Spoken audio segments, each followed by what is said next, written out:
We are live. What is going on, everyone? Thank you all so much for tuning in at this time. Everybody that's here, really do appreciate you. Anybody watching this on the replay, thank you so much. Don't forget to like the video and subscribe to the channel. Well, I mean, it's to be expected, right? At this point. We have no. Sorry about that. My kids wanted me to charge the little tablet, and it's going off. There we go. But yeah, I mean, at this point, it's basically expected, which is unfortunate. It's frustrating. You just can't get stops. You had D'Lo, and look, I want to go on a little D'Lo rant here in a little bit because he was great. But again, I mean, look, I've talked about this, right? Like the Lakers just don't do the things necessary to win basketball games. They just don't. They not boxing out. I mean, this game came down to free throws and offensive boards. And the Lakers shot better from three, better from the field, but they committed a bunch of fouls. Some of them were questionable. Some of them were frustrating, especially like the two late ones on Reaves. But outside of that, I mean, yeah, it was just reaching in, silly fouls. That last foul on Reaves was definitely a foul. But he had the two other ones. But, I mean, you had, when you're not doing the things that you're supposed to be doing, you're not going to win very many basketball games. And the Lakers just can't, as a team, seem to put it together. Reaves and D'Lo were basically our entire offense in the first quarter. They had, our first 19 points or whatever. And then on top of that, you add in, AD had a rough game. To his defense, their entire defensive game plan was to slow down AD and make everyone else beat you. But AD missed a lot of easy buckets. AD missed a lot of shots that he usually makes. So he was a rough game. But outside of that, again, it's just, I mean, the Lakers are who they are. My concern though is we got to get some trades done before the trade deadline. If we don't get a trade done by the trade deadline, there might not even be a point of making a trade. Right? The Lakers are 2 games behind 500. They're currently out of the play-in. And did the Warriors win today? Because if the Warriors win today, then the Lakers are the 13th or the 12th seed now. Let's see. Let's do this in real time. Because it's terrible. Mavericks won. Thunder won. So that means Mavs got another full game on us. Utah got a full game on us. Warriors lost, so that's good. And Rockets lost, that's good. But now Mavericks, who we're trying to catch, 2 of the teams that we're trying to catch are all ahead of us. And just got a full game on us. If we're not able to pull off trade till the trade deadline, there literally might not be a point. There might be 0 points, right? It's just I don't know. I mean, they gotta get stuff done ASAP. The problem is the more desperate you are, the more teams are going to want to fleece you, right? The Lakers aren't gonna, teams aren't just going to line up to help the Lakers. Teams aren't gonna line up to just, here you go, everybody. We'll just do all this stuff. So it's a problem. But anyway, let's dive into the box scores for everyone. And then I want to go on a little D'Lo rant real quick. And then we'll jump into all your super chats and regular questions, stuff like that. But dive into the box score real quick. Taurean Prince had a solid game. He got double figures, 12 points, hit a couple threes. He's been consistent in that regard all season. I really like what Prince has brought to the table this season. But yeah, Anthony Davis, rough game. He did have 15 rebounds, which is good, and 11 assists. So he did have a triple-double, which is crazy. But offensively, he struggled. 5 of 21.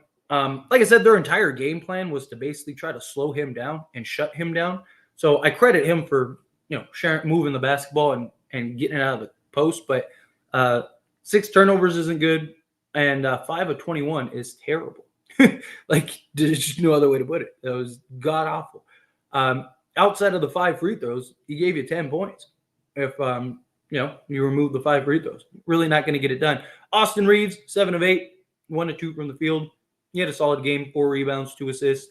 Ended up fouling out. Defensively, though, he continues to be terrible. He's just a liability out there. He can't get stops. And again, I mean, the Lakers have been better this season when he's off the court. That's sad. It just is. It's sad, but it's the reality. I mean, he was what, our highest minus? Yeah, he was a minus 21. Our highest minus as far as plus minus. Now, look, I don't like to put too much into plus minus because it's based on like the other pieces that were on the court and stuff like that. But he was with several of the other guys, so that's pretty rough. D'Lo was amazing. He finished with 39 points, 8 assists, 1 steal, 2 blocks, 3 boards, 6 of 11 from 3, 15 of 26 from the field. Just incredible. I'm going to go on a D'Lo rant here in a moment. Outside of that, I mean, Rui had a solid game, 6-12. Every time LeBron's out, he's able to just come in and give you, 15 to 20, which is really nice. But like I've said, you got to trade Rui. It sucks. I love Rui. I would love Rui long term. But as long as he is on the Lakers and LeBron James is here, he's just never going to get the opportunity. Rui Hachimura is never going to get the opportunity as long as LeBron's on the team because he has to play the 4. He's not quick enough to play the 3. You can't play him in other positions. He has to play the 4. So he's never going to get the minutes and the opportunity and the consistency he needs to be effective. Let him go be great on another team. That's how I look at it, especially if you can upgrade. But Christian Wood continues to be solid. I really like what Christian Wood is brought to this team. Right now that he's getting some consistency and he's getting some consistent minutes. Again, in 22 minutes, he gives you nearly a double-double, 15 points, 9 rebounds. I mean, what more could you get from him? Or what more could you want from him? Also, I really like the way Skylar Mays plays, right? Like, if you just looked at the box score on Skylar Mays, you would think, like, oh, he's terrible. But, I mean, he went 0 of 2 from the field. So, but if you actually watch the game, he only played 9 minutes or like 9.5 minutes, and he looks really comfortable out there. Like, he really does. Like, he looks really just like he's engaged. He's getting after it on the defensive side, right? He's making plays. He's looking at people everywhere. The guy's solid, right? I really do like the way Mays looks, right? So, like, if we end up making a trade, I really think Mays could kind of slot in, right? Again, I understand he was 0 of 2 from the field, but again, like, if you just watched him play, he just looks confident. He looks comfortable out there. He's moving away and all that stuff. So, but I really like Mays. I really like what I saw from him today. All right, he was excellent in that first game that he got. In like 12 minutes, he scored like 12 points or whatever. But this game, he wasn't really getting the shot attempts, and he only played 9 minutes. But again, he just looks he looks good, right? He looks like a guy that you can see, like, okay, if he got real rotation, then he'd be solid. But again, it's just he needs to get in the rotation. He needs to get comfortable in there. I don't really see that happening until we make a trade. But anyway, real quick, I want to dive into D'Angelo Russell real quick. I got like a little rant that I want to do. I will put it in video form for tomorrow morning, but kind of want to talk about D'Lo because this game is a perfect example of what I've been preaching and what I've been saying and why I think you trade Reaves and you keep D'Lo. D'Lo was excellent defensively to this game. He was getting after it, getting deflections, disrupting passing lanes, staying in front of his guy. Got beat a couple times, but that happens. Every player, it doesn't matter who it is, gets beat on occasion. He got blocks, he got steals, right? He had a couple where he just was able to deflect it off of the guy, right? Like, D'Lo gives you the effort on the defensive side. And I said this every time. Go back and watch the games where LeBron doesn't play and D'Lo gets to be the guy. D'Lo gets to, and I'm not talking about being the best player. I'm talking about just he gets to be the point guard, right? And this is why I'm not sold on DeJounte Murray. Because when LeBron's in the game, and LeBron plays, D'Lo doesn't get the opportunity to run the show. He doesn't get to be the showrunner, right? Which means he doesn't get to be as impactful in playmaking. He doesn't get to be as impactful in scoring. He doesn't get to be as aggressive, right? He has to kind of just, okay, let me bring the ball up and give it to LeBron, and that's it. Every time D'Lo runs the show, D'Lo is great. Every time, D'Lo is great. And this is another prime example of that. D'Lo gets to run the show. He goes and drops almost 40. His confidence is up. He's getting guys involved. He's getting AD great looks. Even though AD didn't get looks, he's getting other guys great looks. He's playmaking. He's setting guys up. The problem is, and this is why I'm hesitant to go get DeJounte Murray, is because you even if you trade Reaves, now you have no reason to keep D'Lo because D'Lo and Murray don't make sense, right? But if you end up trading D'Lo and keeping Reaves can't, like, if he doesn't have it offensively, he can't impact in other ways. D'Lo can at least get guys involved. He's at least not getting just destroyed and targeted on the defensive side every possession, right? Like, there's things that D'Lo does great. And when he actually gets to be the point guard, there's usually success involved. And now we've had, 3 games where LeBron has been out and D'Lo's gotten to kind of run the show. In all 3 games, he's been brilliant. And he was brilliant in this game. And it's just, again, I would rather go get a guy like Zach LaVine, let D'Lo run the show. That doesn't mean LeBron can't be on the ball at times, but if you let D'Lo do the things that he wants or he's capable of doing and he can be the showrunner, it usually leads to some success. I mean, the guy was great today. Him and Reaves had a solid game from the offensive side, but D'Lo at least showed up and tried everything he could to keep us in that game. And when he gets the opportunities, he usually is successful. But anyway, let's dive into your super chats and regular comments and stuff like that. And then I'll keep the rest of my rant for the video in the morning. But all right, let's see. Galley Boy, what's going on? Appreciate you. $5 super chat. Thank you so much. Why trade away a good piece when the coach is a hindrance? Shaking my head. Because talent trumps everything. There have been some really bad coaches that have won NBA championships. If you have enough talent, you can still do a lot, right? Like, you can make up for a lot. If you have a bunch of really good defensive players, it doesn't really matter. Like, the schemes are gonna look good. Like, talent can make a coach look good. There have been a lot of very good, but I mean, like, even good. Like, look at Steve Kerr, right? He looks like he's on his way out with the Warriors. He looks like he's completely lost the Warriors, right? So again, like, talent trumps everything, right? If the Warriors had the talent, Steve Kerr would probably still look absolutely brilliant. I mean, look at Pop, one of the greatest coaches of all time. Can't win a game, right? And he has Victor, who's doing historic things. Again, when you don't have the talent, it's hard to make a coach look good. Look, and I'm not saying Darvin Ham has been good by any stretch. Darvin Ham has been awful. But when you have the talent, things kind of get masked. Right, all of a sudden things don't look as bad. When you have the right pieces to that work for your defensive schemes, all of a sudden, right, defense looks better. You have the offensive threats. All of a sudden, your offense looks better. Right? There have been games where Darvin Ham looks brilliant, and it's because the team is just killing it, right? And it's like, oh man, he's just, because when you have the talent, it doesn't really matter what you do, right? Because then everybody can kind of just chip in. Everyone's doing their thing. And everyone you're playing is just killing. So that's why. You go get the upgraded pieces. You go get what you have to get. But they got to do something. The problem is that, like, if we have to wait till the trade deadline, there might not even be a point. It might be too late at that point. So that's a concern. But Kevin, coming in hot, the $5 super chat. Thank you so much. I really appreciate it.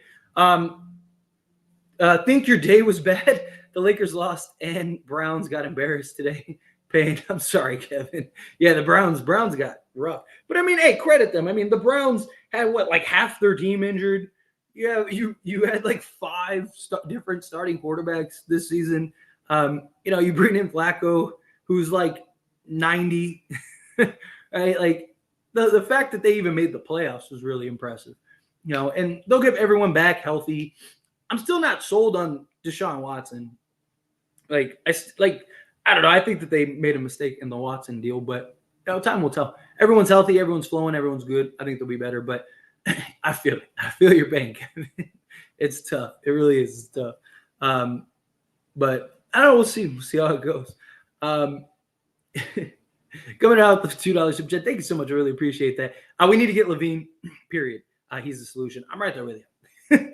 I really do. I think you go get LaVine. Like at this point, I don't even mind trading Austin Reaves for LaVine. Right? Let D'Lo play point guard. You have LaVine that gives you your scoring options. Run Jared Vanderbilt between D'Lo, LaVine, LeBron, and AD. You'll have enough offense. Go with Jared Vanderbilt as your defensive assignment guy, and just see what happens. Go get Andre Drummond in the deal also, right? Maybe you can convince them to give you Alex Caruso also, because if you give up Austin Reaves, go get LaVine, Caruso, Andre Drummond, trade Reaves, Rui, Gabe Vincent, and whatever else you got to do. You probably have to trade D'Lo if you got Alex Caruso, but it's fine. Trade everybody, right? Go get me LaVine, Caruso, Andre Drummond. Now you have a starting 5 of LaVine or of Caruso, LaVine, Jared Vanderbilt, LeBron, and AD. Alex Caruso shooting like 44% from 3 this season or something like that, 42% from 3 this season.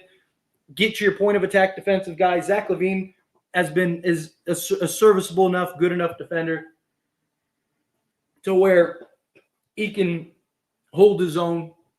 He'll be surrounded by guys that can defend. And I think you just put yourself in a better position. I genuinely do. I think that's what you got to do, personally. Call me crazy, though. Appreciate you. Dre, coming out to $5 super chat. Thank you so much. I really appreciate that. Who are the bad coaches that have won titles in the offseason you didn't want to trade AR for Kyrie? I never said not to trade AR for Kyrie. Go pull up the timestamp for the video where I've ever said that I didn't want to trade AR for Kyrie. I said the Lakers should have to trade AR for Kyrie. Damn, I definitely would have done that. And the Lakers offered the entire kitchen sink for Kyrie Irving. And now you keep D'Lo over him. Yeah, absolutely. You keep D'Lo. Look, tell me D'Lo hasn't been better this year. D'Lo has absolutely been better on both sides of the basketball, regardless. But I have never once said, again, go look, find me the timestamps where I said AR, we should not trade AR for Kyrie Irving and Damian Lillard. Why would I say that? I have an entire video where I talk about trading AR for Dame and Kyrie Irving. And I could even link you to those videos. Next time I see a comment from you, I'll even link you those videos so you can go watch them. That is the complete opposite of what I've said. I have said if you don't have to trade AR to get Kyrie, there was a point in time where nobody wanted Kyrie but the Lakers, and I said, why would you trade AR if nobody else wants Kyrie Irving and you're the only team? Then you have the leverage. Obviously, things changed, and the Lakers still ended up offering everything, but Joe Tsai, the owner of the Nets, said, no, we're not doing any of that, and sent him to Dallas, right? I mean, there was reports. Joe Tsai said he's not sending him wherever he wants to go. Again, you can go find those things. Those are all there. But I appreciate you. Thank you so much for super chat. All right, where were we? Let's jump into the other comments. AD struggled tonight because no LeBron. No one can play make for him. D'Lo was getting him the ball heavily, getting him in good spots, good positions. He just kept missing little bunnies and little jump shots. He was running pick and rolls, pick and pops. The only shots that he was really making were like at the rim or dunks. Outside of that, he wasn't making anything. Lakers more like losers. I'm so clever. You are. You're brilliant, Blucka. What's up, Blucka? I appreciate you. Not another L. The bleeding won't stop as it stands. Seriously. At this point, like I said, if the Lakers don't do something fast, by the end of next week, if the Lakers don't do something, it might not even be worth making a trade anymore. It really might not. I mean, if the Lakers are 5 games under 500, what's the point? The Lakers still have like 14 games between now and the trade deadline. If you lose 10 of those, your season's over.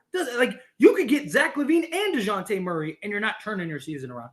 Right? I mean, I still would want to do the trades because you still have next season, and you'd have this season to kind of build chemistry and all that stuff. But still, like, it's just, if you want to salvage the season, you're going to have to do something like now. You're going to have to do something like right now. Make me sick like always, yeah, facts. Maybe it's just because D'Lo might know he's going, but man, he has been hooping better than AR right now. Dude, D'Lo's been great. When he gets the opportunity, he's good. The problem is he doesn't get the opportunity. The Lakers, like, whenever LeBron's on the court with D'Lo is more times than not just the initiator. He brings the ball up the court, he initiates it, gives it up, and then they go and LeBron makes the play or whatever.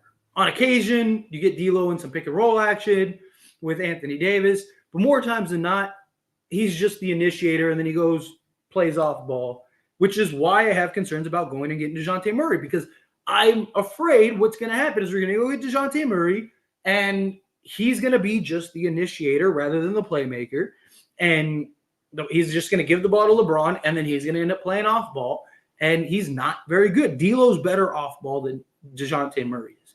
That doesn't mean he's a better player, but it means that he's just better off ball, which is true. D'Lo's been better off ball than Murray has been. AR is always struggling on defense. -21 tonight. Yes. I'm numb to the pain at this point. They deserve this. Serves them right. Yeah, I mean, the Lakers just keep taking L's.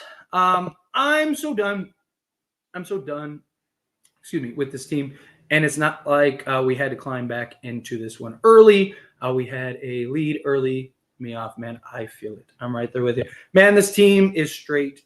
Had a big early and played terrible. Had a big, assuming you mean lead early and played terrible after the first quarter. Yep. We don't deserve the play-in tournament at this point. We don't. I mean, hey, we're at this point, we're not even going to make it. So, Reaves has 19, but he gave up 38 on the other end, which I believe they will make a trade tomorrow. Well, they can't. I mean, technically, they could make some trades. Technically, they could get a couple things done. Well, I guess depending on where you are, it is Sunday already, so you might be right. It might be tomorrow. Look, come Monday, come the 15th, wherever you are in the world, because I know I got people like all over the world that are usually in these streams and stuff like that. Depending on where you are, yeah, I'm hoping Monday it does. Like I said, don't count on it. Don't count. Look, my hope is the Lakers already have the deals worked out, lined up, and they're ready to just, as soon as everyone becomes available, pull the trigger and we're good. I wouldn't get my hopes up on that, though. If it happens, great. If it happens, I would absolutely love that. Today's game wasn't on offense. It was on defense, yeah. Already got that one. Will we get a trade before the OKC game? I hope so. Probably not. My guess is we probably won't get something. I said like the 17th through the 20th. It's just kind of a guess. I don't know that for sure, but you know, like even the Rui trade happened on what, like the 20th or 23rd or something like that. So I don't know. But again, no team is going to be in a rush to help us. This is depressing. I feel it. Boo. At least you have the Clippers. D'Lo deserves to start. He does. D'Lo should be starting. He is ridiculous. The win was literally right there, and the Lakers said, no, thank you. Yeah, seriously. It's rough. It really is. Justin, coming in out the $5 super chat. Thank you so much. I really do appreciate that. Was Reaves this bad defensively last season, or did he get worse after he got paid? No, he wasn't this bad defensively. I mean, he wasn't great. Like, he wasn't, like, locked down defensively, but he was serviceable. Like, he was good enough to where he wasn't getting killed. But also offensively, he was just insanely efficient. His three-point shot was falling, right? He was just taking over games. Like, but this is something I talked about in the offseason. I made videos about it, about the concern that now that there's tape on him, and now that he's going to be circled on the whiteboard, and teams are going to be targeting him, will he be able to still be effective enough to be the guy he was last year? I believed he would be.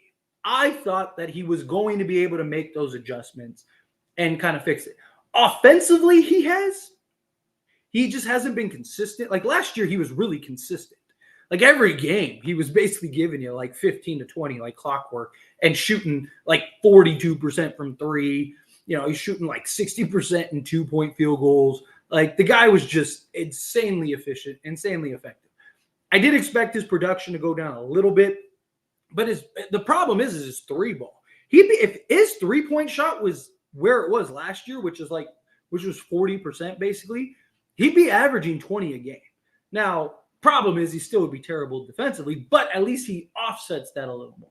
But when he's shooting 34% from three or 35% from three, he's no longer a threat out there. Teams are literally okay with him just taking, like, watch how many wide open threes Austin Reaves gets. Teams are also okay with just letting him go one-on-one.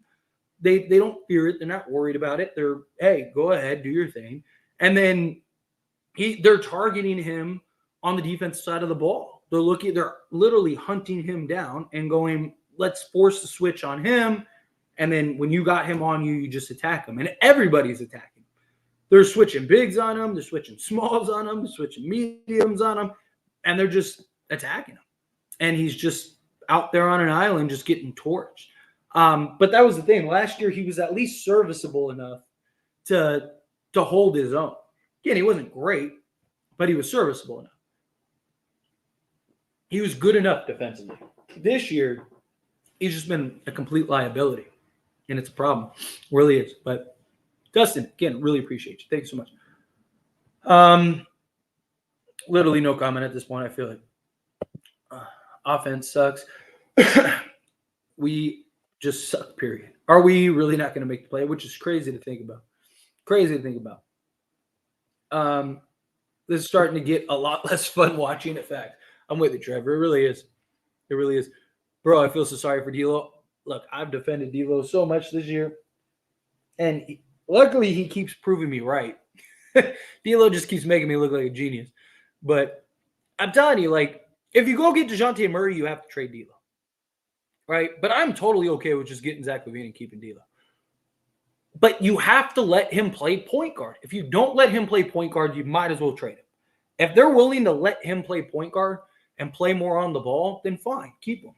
But that's my concern with going and getting DeJounte Murray, is that if you go get DeJounte Murray, is he going to be able to play point guard? Or is he going to spend 80% of the game off ball? That's the problem. Defense sucks, yes. Not to mention the horrible refs. Yeah, the refs were rough today. That was frustrating, believe me. Clippers and Celtics fans are probably laughing at us. Yeah, absolutely. I would be. Sorry to say, but if Lakers waiting until February 8th trade deadline and make a move, they will be the 12th seed by that time. Jazz, Warriors, Rockets will overtake them, which is my concern. The Lakers just can't. They can't wait till the 8th. They can't. I mean, like I said, I think they still have like 14 more games or 13 more games. At this rate, they might lose. They're going to lose at least probably 8 to 10 of those. So now you're going to be 5 to 7 games, if not more, under 500. Why even make a trade? Why even do anything?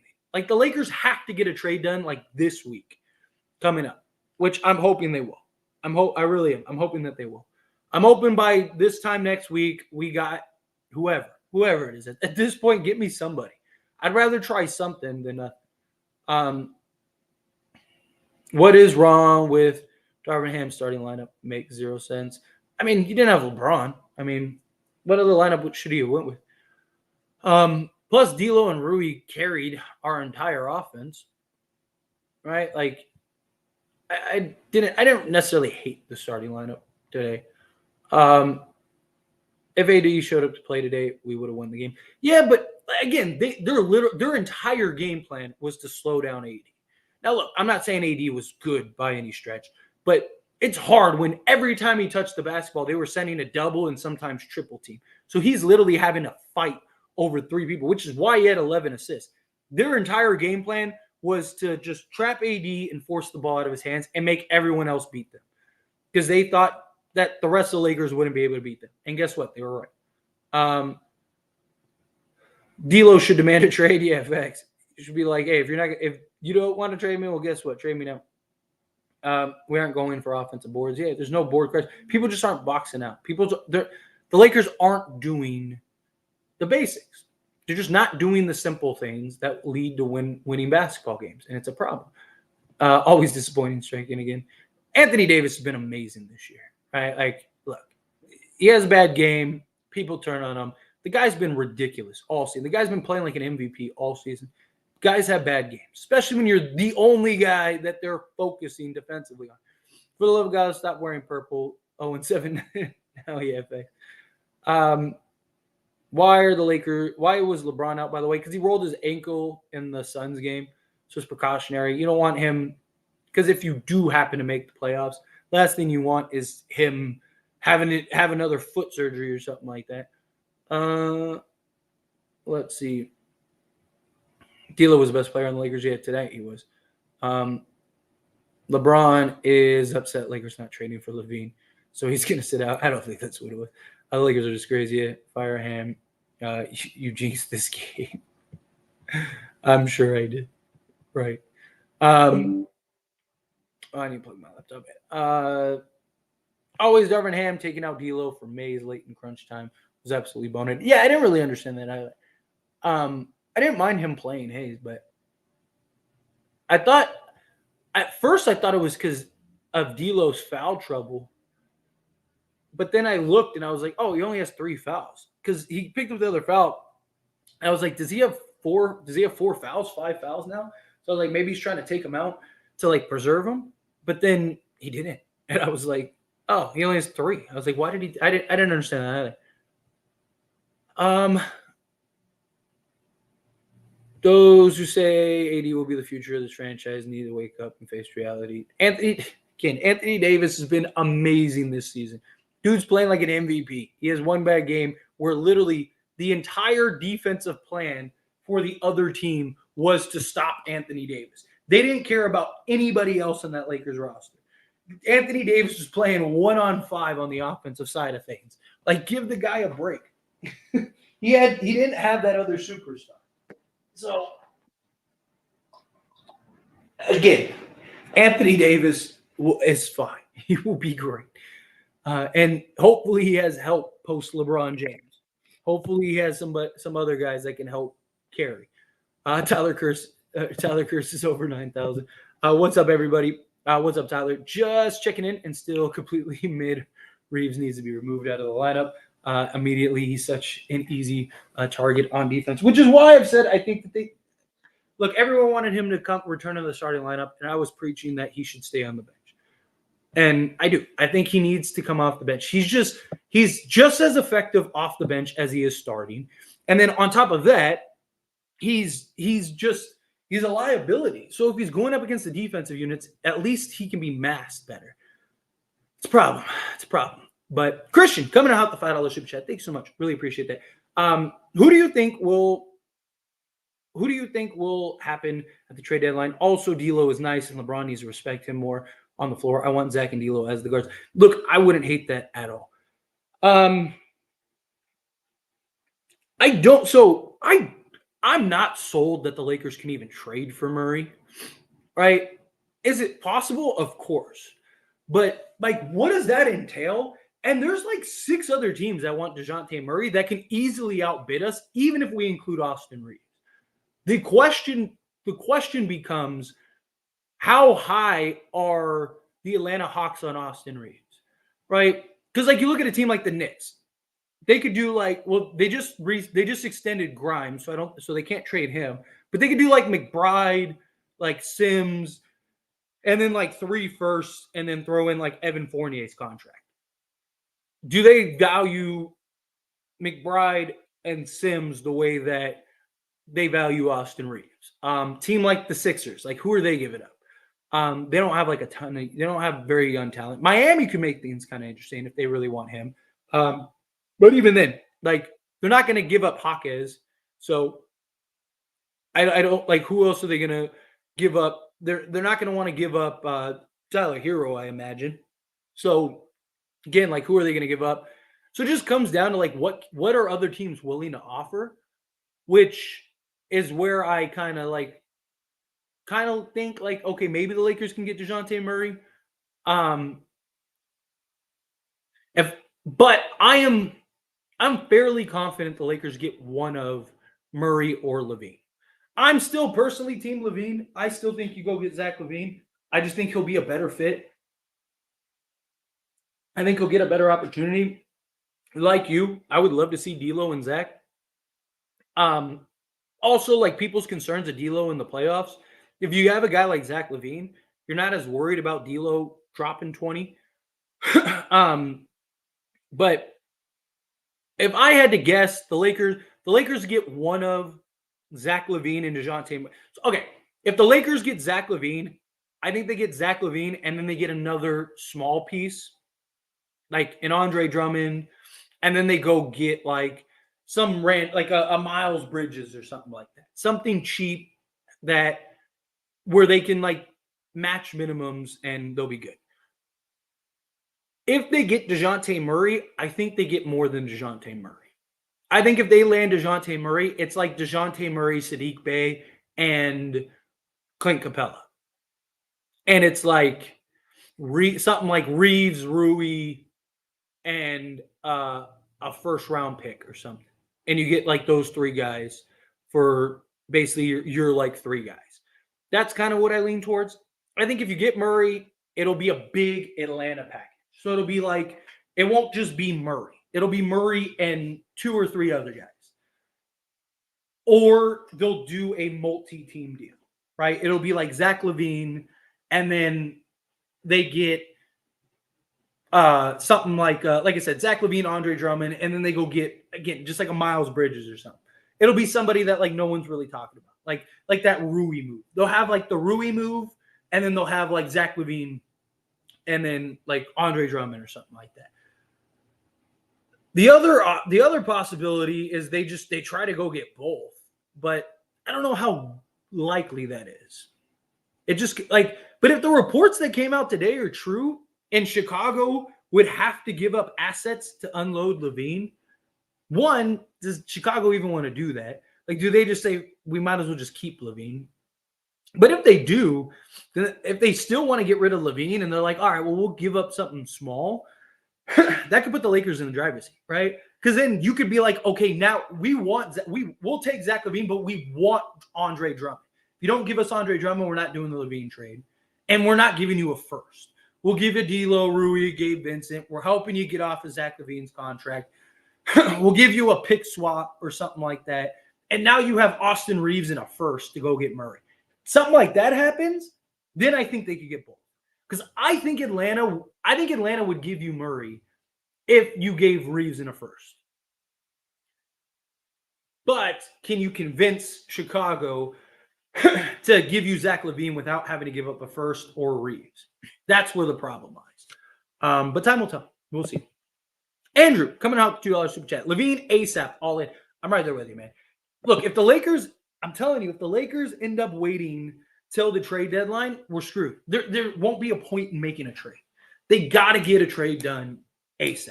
ASAP Rocky. Like they really do. They got to get a deal done sooner rather than later. I'm hoping that by like the end of this week coming up, like by like this time next week, I'm hoping Zach LaVine is a Laker. Zach LaVine and Andre Drummond. That's still what I think is most likely. I still really think the Lakers are going to land Zach LaVine. I could be, again, it's just, I'm a nobody. I'm just a fan. I have no inside information. I don't have any like source that's like, oh, Lakers are getting that Zach LaVine. It's just looking at the landscape, looking at the situations, hearing what the consistent reports are. To me, it just sounds like the Lakers are going to land Zach LaVine. Again, could be completely wrong. I've been pretty spot on with this stuff. So I like my chances of being right on this one, but I do. I think LaVine comes. But Andrew, appreciate you. Lakers should go back to the purple undies of the Kobe era. This is why D'Lo should not get traded. You see what he can do when LeBron is not in. I hope they can keep D'Lo and trade AR. Shout out to D'Lo and AD. Lakers season's over. I still don't think Lakers season's over. It just depends. If they, like I said, if they wait till the trade deadline, yes, it probably is over. But right now, they're still like 4 games out of 6, or 4.5 games out of 6. It's challenging, but it's not unimaginable. You get Zach LaVine, you get Andre Drummond, you go get another like I said, like a Miles Bridges or something like that. All of a sudden, you rattle off a couple wins here pretty quickly. And I've said it before, don't underestimate the value of new players, right? Same, look at last year. Everyone thought last year was over. Everyone thought last year was done.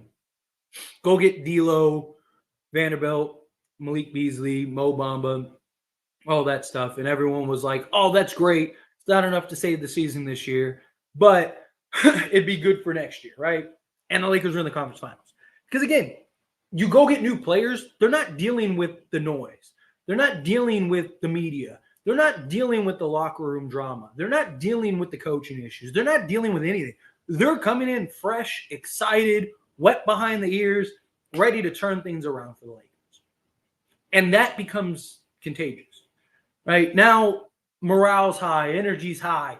The players that are still there aren't worried about getting traded, right? The players that are still there are now pumped that they got these new guys. Oh, man, we just got Zach LaVine. Like, oh, man, that dude's a bucket, right?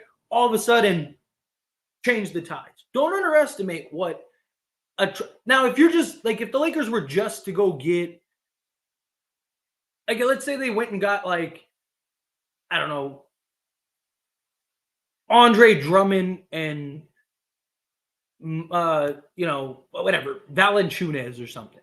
Then no, I don't think that'd be enough turning around. But if they got like several guys, right? Even if they didn't get a star, like if they went and got like, let's say Miles Bridges, Andre Drummond, Dorian Finney-Smith, and Clint Capella, right? Or something like that. Now you got like 4 or 5 guys that now fill in the need and can make up for like that lack. They're coming in, they're energized, they're fresh, they're excited, they're like, let's go. Again, don't underestimate the value of a new, just new freshness, right? Bucks won, luckily. Good. Trinity, I'm so tired of him not showing. He's had one bad game this year. Like, relax. God, man, the dude has been playing at an MVP level, and the entire Jazz's defensive scheme was to shut him down. Like, they didn't care about nobody else but Anthony Davis. Knock it off. It's so silly. Could be a hot take, but does LeBron need to approach how he tries to fit in with the team to have a chance? I do feel like the offense moves a little better. Obviously, you can always go to LeBron. Yeah. I think you could always go to pick and roll whenever, but I think they need to find a different look. Yes and no. So 2 things need to happen. Either A, you lean into LeBron as point guard, and that's it. So why would you get DeJounte Murray? Go get Zach LaVine, go get Alex Caruso, go get whatever. Right? Go get guys that make sense with LeBron at point guard, and then go get a secondary playmaker. Or go get DeJounte Murray, and LeBron needs to play off ball like he said he's wanted to since the bubble. The reason we got Dennis Schroeder, the reason we traded for Russell Westbrook was because LeBron said he wanted to play off ball and he didn't want the duties that came with the point guard position because he didn't want to get worn down. So then 2 things. So either A, allow the point guard that you have to be the point guard. I mean, even right now, let D'Lo run point. You play off ball. When D'Lo is not in the game, then you can play on ball. But when D'Lo's in the game, you play on ball. If D'Lo's having a struggle game, then you take over and D'Lo moves off ball. But 9 out of 10 games, D'Lo should be on ball as the point guard, right? Now, especially with the way LeBron's shooting this year, it makes sense for him to play off ball.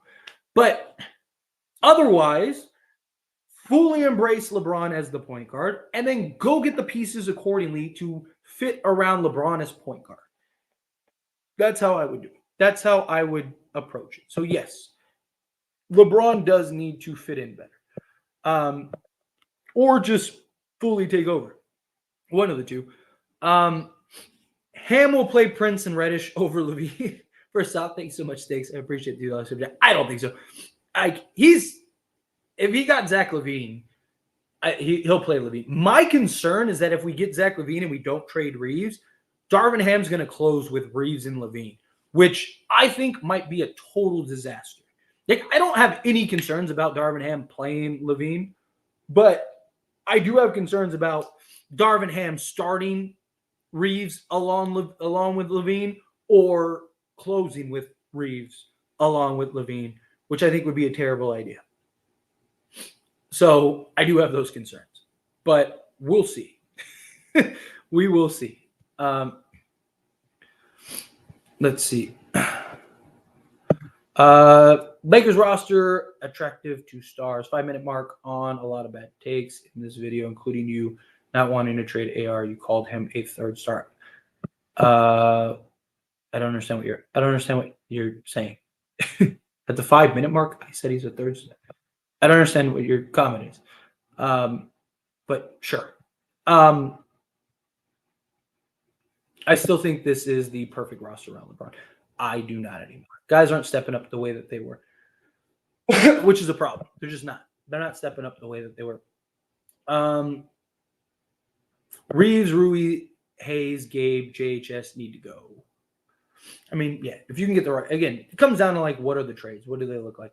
What could Lakers get for LeBron if he wants to go home to play with Bronny? See, that's the question. Well, one, I don't think the Lakers would trade LeBron, but if they were to trade LeBron, that's the problem. Like, he is still 39. Like, he's playing ridiculous, but like, if you're an organization, you gotta imagine, like, are we selling the farm for LeBron? Like, I think you'd get a good return, right? Like, let's say, like, there's talks that Miami wants to draft Bronny to try to bring Bron back. Let's say it is them. Like, you probably get Tyler Hero. I don't know what else. Beyond that, I don't know what else. Because they're not going to trade Jaquez. Like, you probably get like Tyler Hero, a couple firsts, Jovic, and like Hightower or whatever. Probably something like that. I also just think it depends on the team. Right? Like if you were to trade him to the Warriors, I would be like, right now, like, let's say LeBron was like, trade me to the Warriors. Again, this is just hypothetical. We're just talking. Like, I think you could probably get whatever you wanted from the Warriors. Like, I think you could get Moody, Kuminga, Andrew Wiggins, because they'd have to match salaries. Like, I think they basically give you whatever you want.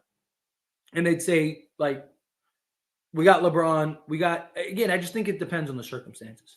I think it depends on the team. I think it depends on where it's at. But I don't think you'd get some, like, crazy trade. Right? Like, I don't think, like, Dallas would trade Luka for him or something, right? I don't think you get anything like that. D'Lo was great. Tyler is the only one with box score access. They double teamed him. Yeah, in many cases, triple teamed him. Master Lock calling Sexton after getting away to hype after the lob, even though the refs were in his pocket the entire game. FX. Do the trades matter now since the Lakers can't seem not win the tournament, messed up the Lakers flow? I mean, yeah, absolutely the trades matter. Because even if, like, let's say they don't make a trade by the trade deadline, I still think you make the moves if they make sense. Because you still have next season and the year after, and you'd have the rest of the season to kind of figure stuff out. Maybe you go on like some crazy like Clippers run, right? Where you go win 10 out of like 15 games or something, and maybe you're back in it. I don't know. It could be something. But I don't know. It would be interesting. Dre, that's the title of your video that you requested. You said where I said don't trade AR for Kyrie. Nothing in your previous comments said I said that. Again, I don't understand. I don't understand what you're trying to say here. I said I called Reaves a third star. Okay. Like, again, I thought Reaves was going to be excellent this year, and he's been terrible defensively. He's been good offensively. Like, you act like Austin Reaves has been a scrub. Like, let's not pretend like he's been trash. He hasn't been terrible. But I said, go find me the timestamp where I said I wouldn't trade Austin Reaves. I said I wouldn't trade Austin Reaves for Kyrie Irving or Damian Lillard. I said I made entire videos where I said I would. Like, the entire premise of the videos, I would. And then I said, find me the timestamps in which I said that. And you gave me something completely unrelated. Like, again, I don't understand what your point is. You said I said something. I said, find where I said that. And then you went, oh, here. You said, okay, well, I couldn't find that, but I found you said Reaves has the potential to be a third star. Okay. Like, if we were going off of what he did last year, yes, he had that potential. If Reaves shot 40% this year and played the defense he played last year, he would be. He's shooting 34% from three. Do you know what happens when you do that? Now, instead of him averaging 22 a game, he's averaging 15 a game. It's a big difference. I said I thought Austin Reaves could be a 20 to 25 point a game guy. You even mentioned it earlier in a comment. If Reaves shot 40% from three like he did last year, guess what? He would be in that range. He would be anywhere from 20 to 23 points per game right now. And then if he was halfway decent defensively, I didn't know Austin Reaves was just going to be the worst defensive player in the league. Like, I thought he would regress a little bit, but I didn't think he'd be this bad. Like, so again, like, if you go off of the numbers that we had last year and you go off of what I actually said, it would have been correct. He took a downfall.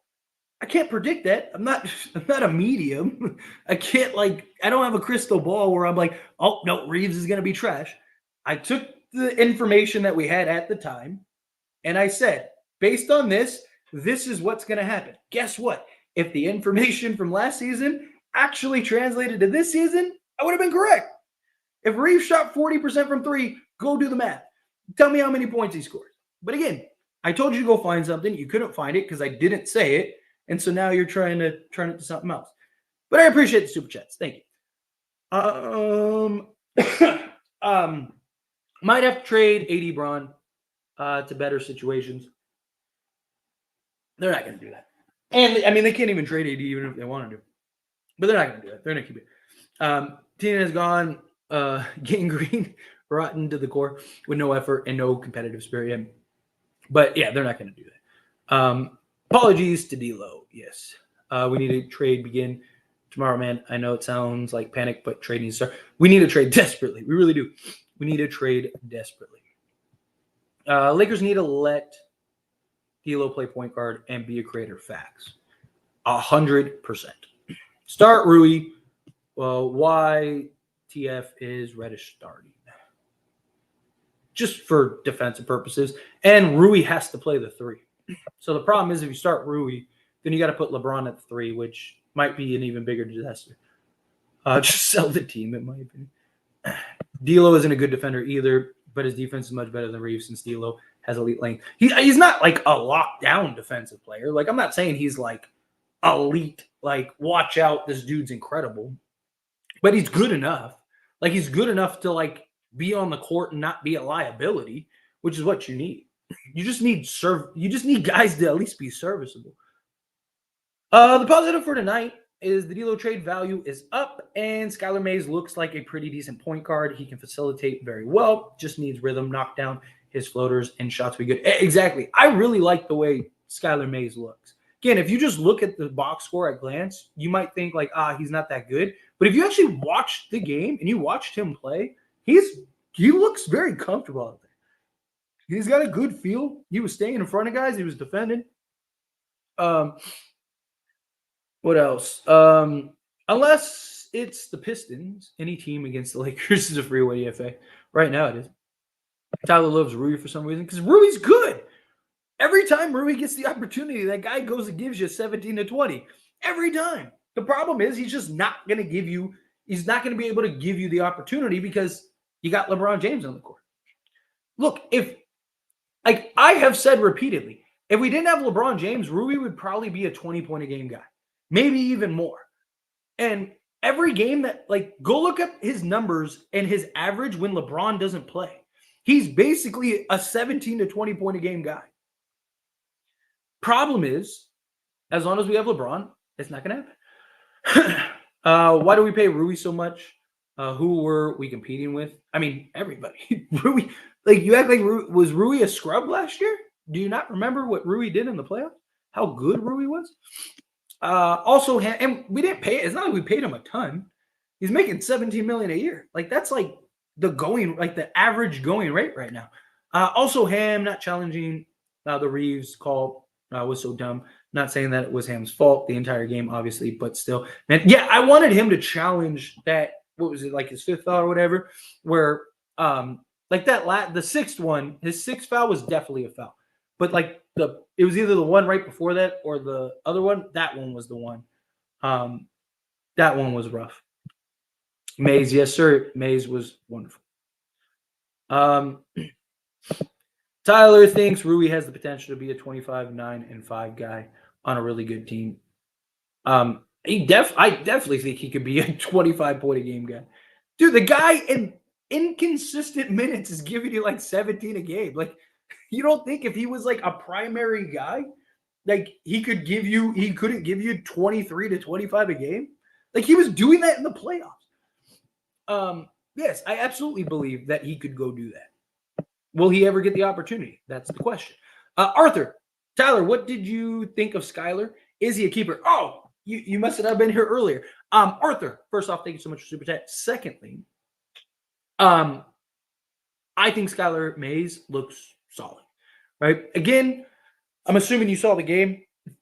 If you just looked at the box score, you might think like, oh man, he was 0-2 from the field. But if you watch the game, he was really comfortable out there. He was great that first game. First game he played, he gave you 12 points in 12 minutes? He was really good in that game. This game, he didn't get the minutes and he didn't get the opportunity. But we've seen him in his ability so far through 20 minutes of play time. He's giving you 12 points and like a handful of assists and rebounds and whatever, right? But we've seen his ability to knock down the three ball, his ability to knock down the three off the dribble, right? He had that one like step back three. We've seen his ability to get into the lane. We've seen his ability to create for others. We've seen his ability to stay in front of guys defensively. I really like what we've seen from Skylar Mays. Like, is he like a game changer for the Lakers? No. But if the Lakers go and make a trade for whomever, right? Like, and we need a secondary point guard, Skylar Mays could be perfect for that. And I could see a random game here and there where he goes and gives you like 15. Right? I mean, he gave you 12 in 12 minutes the other day. So, like, again, we just, let's say, whether we trade for DeJounte Murray or we trade for Zach LaVine, at the end of the day, you're just going to need somebody to come in and just provide just serviceable, like 15 minutes a game. Skylar Mays, I think, is a guy that can do that. I think from what we've seen, again, small sample size, so I don't want to be like, that's it, he's the guy. But from what we've seen from him in 20 minutes of play, he looks like a guy that can easily be your secondary playmaker off the bench to fill in a small minimal role. So I like what we've seen from him, and I think he's a guy that can absolutely make an impact. I really do. But I appreciate you. Thank you, Arthur. Can we please start the trades? Hopefully, again, don't get your hopes up on it happening Monday. But if it does, great. If it does, I would love it. D'Lo doesn't play defense. If you watch games and you see his stats, both of those say otherwise. Don't trade AR. He is our future. I would trade AR tomorrow. You don't just trade him, him. But you find the right move, you absolutely trade him. What's up, Captain Crunch? What is going on, Lee? Appreciate you being here. Thank you, Speaking Facts. Well, thank you, Busy. No one wants D'Lo to run the show. I would think otherwise. Let's see. It's kind of disappointing how D'Lo and Rui shines when LeBron is gone. Yeah, facts. Let's see. Where was LeBron? He rolled his ankle, so he was hurt. LeBron needs to give up the reins. I think so slightly. Like I said, if if you really want a point guard, then that point guard needs to be able to play point guard. Exactly. Skyler looks like an NBA player, good backup point guard. He's a better playmaker than Gabe Vincent. I'll tell you that for sure. He's got to get his shot in an NBA rhythm. Yeah, I mean, he hasn't played in like a couple months. So once he gets the rhythm, once he gets the flow, I think he'll be solid. I do. The only thing, no, Lakers played like trash. Second half free throws, we shot 8 and they shot 28. This game was rigged completely. Next, let us know advance so we don't have to play it. Right?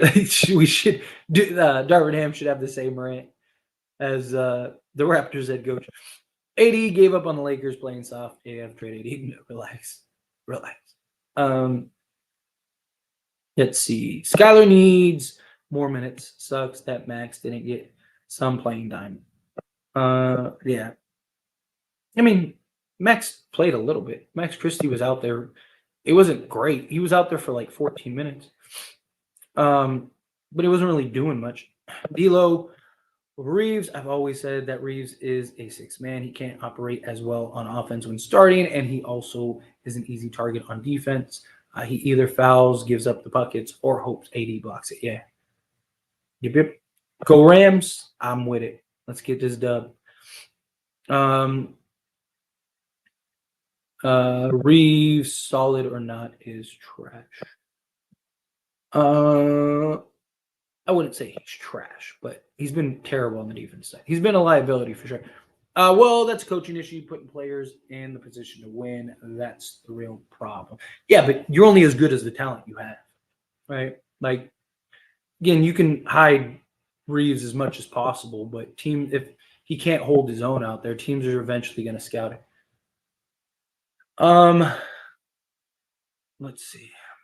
If the Lakers get LaVine and keep D'Lo, I'll be the happiest man alive. Oh yeah, I'm with it. I am absolutely with it. Obviously, I think y'all should go after Zach LaVine. But D'Lo keeping y'all in the games, though, man. But don't quit DeJounte Murray. Yeah, I personally want. Again, I'm Team LaVine personally. Why do we want Murray if Atlanta don't? It's not that Atlanta doesn't want Murray. It's just the fit. The fit isn't working. Again, Murray is an on-ball point guard. In Atlanta, you have to play off-ball. So because you have Trae Young, who is one of the highest usage players in the league. So it's one of those things where it's just it's not like Atlanta would love to keep him. He's just not working. So it's like, do you keep trying to force the issue and hope eventually it works? Or do you try to get something for him and kind of retool, revamp this roster? Time will tell. Dre, coming out the Vital Super Chat. Thank you. You should give the people in the chat the opportunity to call in to debate you as you say a bunch of nonsense. It would show more. It would make the show more interesting. I would love to do that. Problem is it's just me and people say dumb stuff and I don't have, like, you look at like a channel like Laker Nation, they have like a team of people. Like, the problem is it's just me. And I'm not saying you would, right? Like, and Dre, look, like, you have good points at times, and whether you agree with me or not, like, that's the beauty of it. I don't mind people disagreeing with me. I love when people disagree with me. I don't like your approach. Like, I don't have a problem. Like, more times I feel like you're just trolling rather than just genuinely, like, I have a lot of people that like criticize me or criticize my opinion and stuff. It's just the approach. Like, if you're like, hey, I don't agree with this. I think this you said was wrong. Fine. I'm all for it. I'm open to talk to you.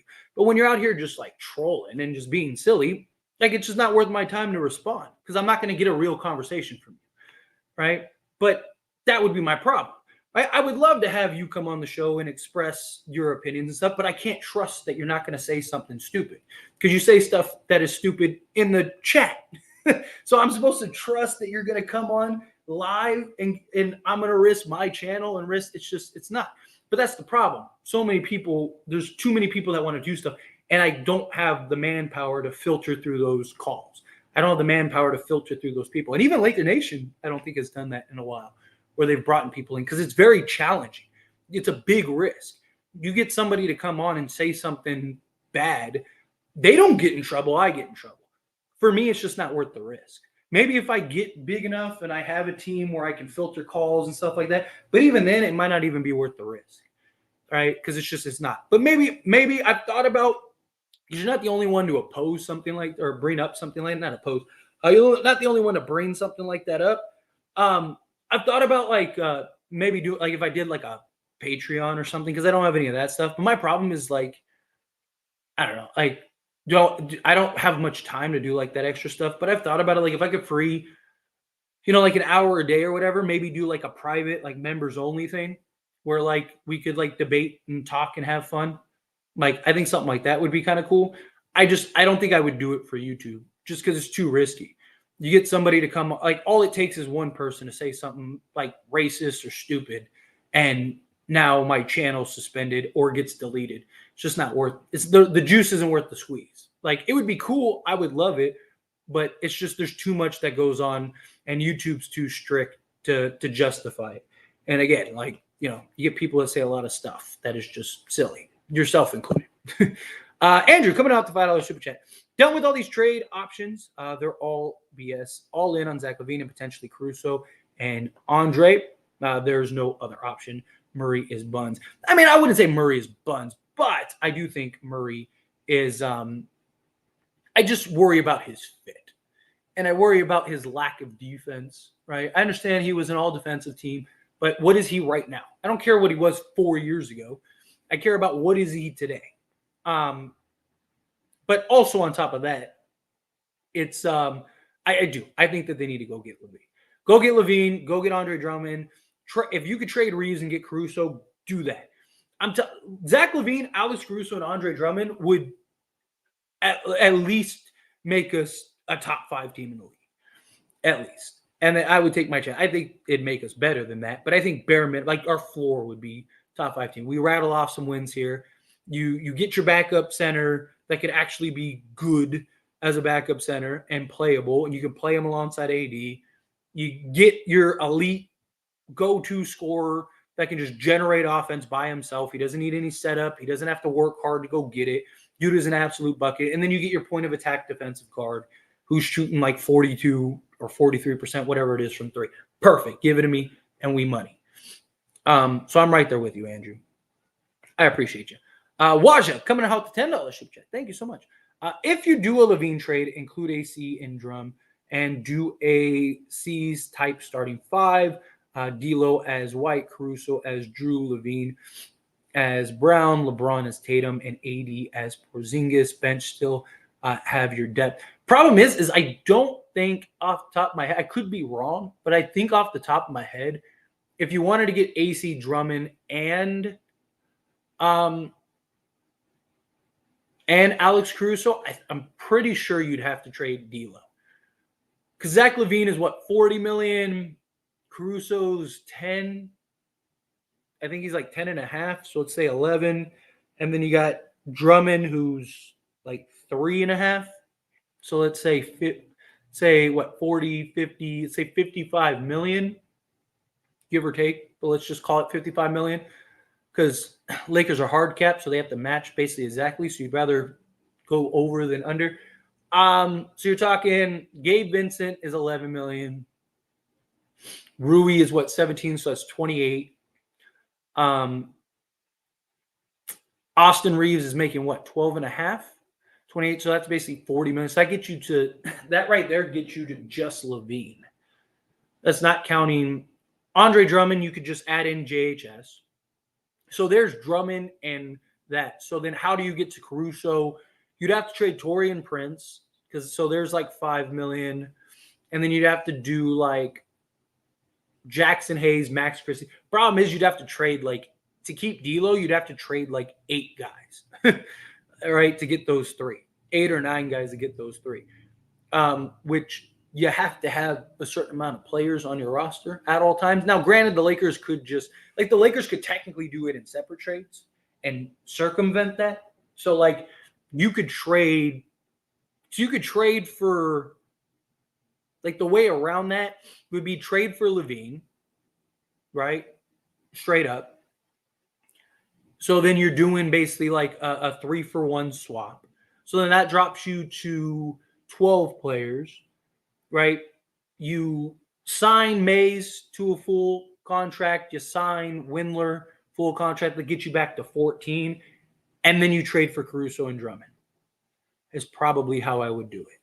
Or you trade for Caruso. So you'd have to do it in like probably 2, maybe 3 trades. Technically, you could get there, but it'd be tough. Like more likely than not, you're trading D'Lo too. I would love to keep D'Lo. Like if you could keep D'Lo, I'm with you. Like give me D'Lo, AC, D'Lo, AC, Vando, LeBron, and AD. I'm with that. D'Lo is white, Caruso is Drew, LaVine is Brown, LeBron is Tatum, and AD is Porzingis. Yeah, you still have your bench. You'd still have Vando, Cam Reddish, Skylar Mays,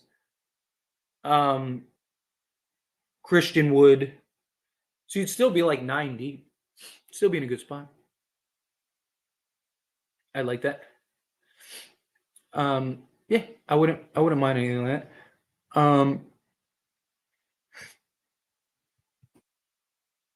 I never said anything disrespectful or rude. You literally in your previous super chat just said, "Here, let me reread it to you." So maybe you didn't understand what you read. You said you should give people in the chat though the opportunity to call in and debate you as you say a bunch of nonsense. That's not rude or disrespectful. Like you just said things that I say are nonsense. Like if you say like there's again ways to phrase things, right? Like words matter in the English language, right? So if you were like, hey, you should give people in the chat the opportunity to call and debate you as many disagree with some of your points, right? Some of your takes, that is respectful. That is polite. That is a proper way to conduct conversation.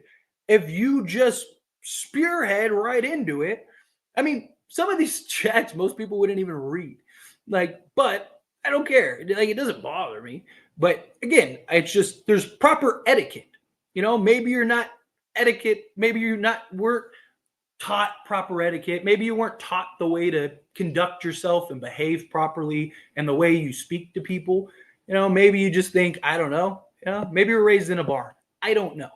But you literally just said my takes are nonsense and expect me to be like, oh, yeah, you're right. Like, no, again, I don't care if you disagree with me. I don't care. Like, that's the point. If every single person on this channel agreed with everything that I said, then there would never be a conversation. There would never be anything, right? What's the point of having conversation, right? I think most people agree with me, but there's going to be a large majority that don't. That's great. That's fine. Let's talk about it. I would love to talk about it. But there's right ways and wrong ways to talk about things. Again, maybe you don't understand what proper etiquette is, but there's a proper way to speak to people, you know? Andrew, coming to hop the $5 super chat. Thank you so much. Waja is all in. It's time to go all in on LaVine. We don't have enough time for comfort. F all these trades. LaVine is clearly the solution and available. I agree. Look, we can't. Donnie, if the Lakers end up having to wait until the trade deadline, we're screwed. We really are. We're screwed. Like, the Lakers might not even be in a position to make at that point. It might not even make sense to make. I mean, I would still make the trades just because, you know, again, like you still would have the rest of the season and next season. So at least you build some built-in chemistry, kind of get it figured out. But yeah, I think you go get LaVine. Do whatever you have to do. Go get LaVine and then figure the rest out. If you want to make other trades, you want to trade AR, you want to do whatever, fine. Go get LaVine. Get LaVine done, and then figure it out. Right? If you can get Caruso, you could get Drummond, whatever else, that would be great. But even if you're just getting excuse me, even if you're just getting Zach LaVine, perfect. Go get Zach LaVine and let's go. Let's make it happen.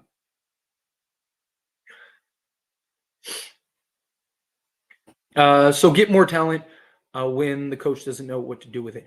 Again, talent trumps everything. Like, like you get guys that are you consolidate, you're condensing the rotation, consolidating the rotation. So that takes less pressure off of Ham to figure out which guys to play.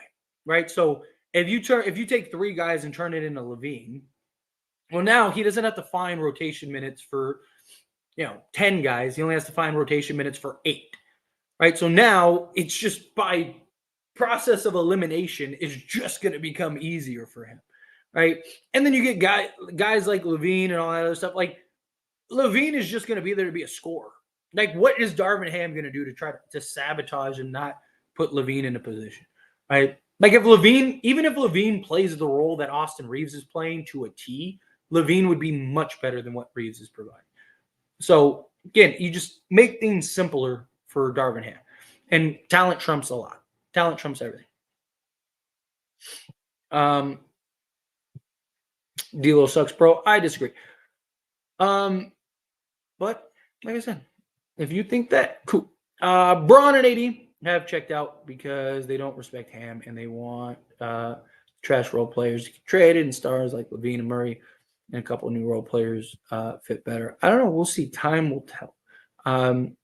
Let's see. Tyler, I see what you're saying with LaVine over Murray now. I do think Murray is better than D'Lo. I've said this already, but I definitely see your point in D'Lo being better fit than Murray now. Yeah, which is why because again, look, Murray.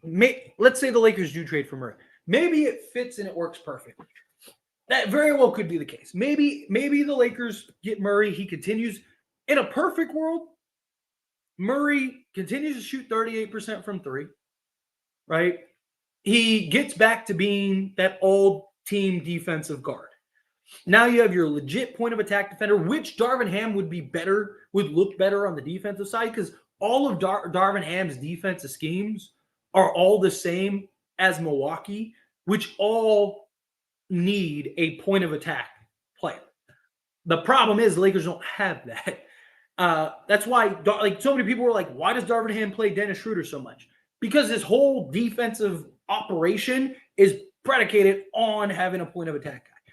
It's one of the reasons. It's not a coincidence that Milwaukee traded for Drew Holiday and that year won the championship, because he was the guy that they needed desperately to complete that defensive just hole. And plus he could score and make plays and do all those other things.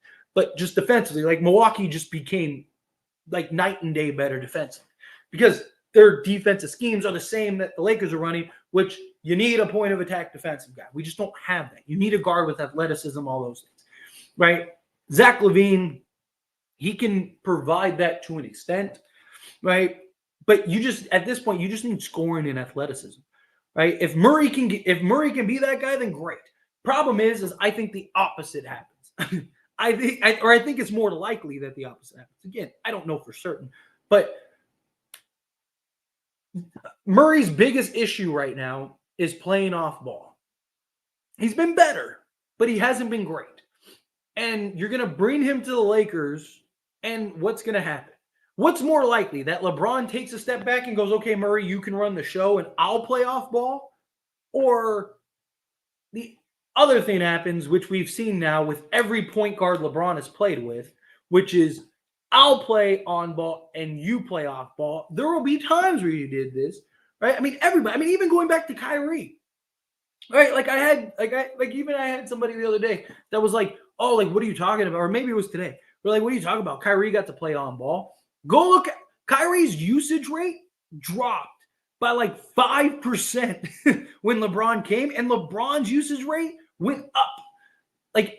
The only time Kyrie went from 32% usage to LeBron coming, and he dropped to 26%. The only year in which he got back to 30 was the year that he demanded the trade, and the Cavs were trying to keep him. Outside of that, he basically became an off-ball player. Did he have stints? Did he have moments? Did he have percent? Again, he had 26% of the games where he was the guy on ball. He was the usage guy. That means 75% he wasn't. So, again, what's going to happen? What's more likely? That's my problem. That's my concern. Is that Murray, what's going to happen is 75% of the time, he's going to end up having to play off ball. Like D'Lo. D'Lo gets to play on ball like 10% of the game. And that's usually when he goes and gets his assists and goes rattles up his bucket. Outside of that, he's playing off the ball pretty much the entire time, which is an issue. So that's my concern. That's my problem. Andrew, coming out the $5 super chat. Straight up, if we go for DeJounte, I'd be sick to my stomach. We need firepower, and we need people that can handle Boston and Denver. This is it all in. I mean, technically, the Lakers can get both, right? Like, I wouldn't – like, if the Lakers keep D'Lo – okay, so depends on what the Lakers trade for DeJounte. And it depends – like, I don't think it's likely, but is it possible? Yes. So – if the Lakers traded for DeJounte, like let's say the Lakers trade for DeJounte Murray on Monday. If let's say it's Reaves, a pick swap, and whatever, Jackson Hayes or something, right? Just to match salaries. If they still basically have D'Lo, Rui, Gabe Vincent, and like Jalen Hood-Schifino, right? And they have their first. I actually think that they're going to go get Zach LaVine, right? Or if the other thing, like, so if the Lakers trade for Zach LaVine and they still have their first and they still have Reaves, I think they might go get DeJounte Murray.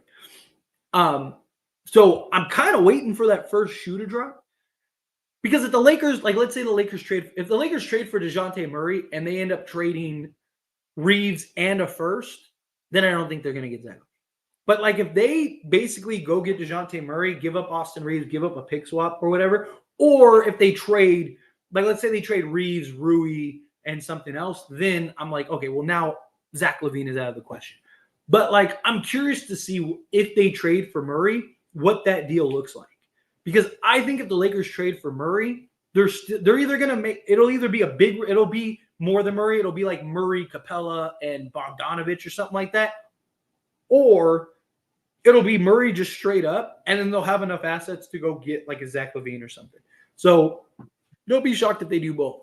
However, I don't know if that would work. It's definitely something I could see the Lakers doing. Like, without a doubt, I could see the Lakers trying to go get both. Thing is I don't know if it would work. Like, Zach LaVine would have to be okay with essentially being like off ball 90% of the game. Murray would have to be okay with just basically being a 3-and-D point guard.